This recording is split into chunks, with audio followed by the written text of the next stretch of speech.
You ask Tiger to solve. This deals with linear equations with one unknown.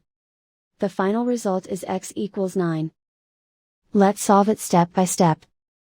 Simplify the expression. Expand the parentheses.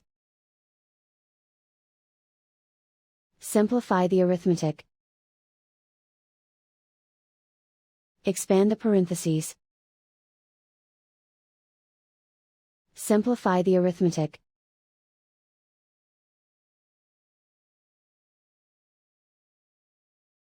Group all x terms on the left side of the equation. Subtract 2x from both sides. Group like terms.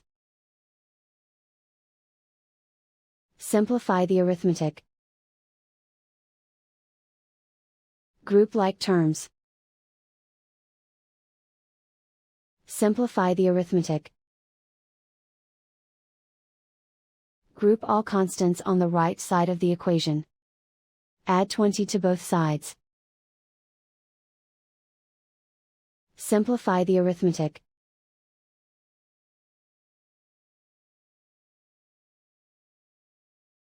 Isolate the x.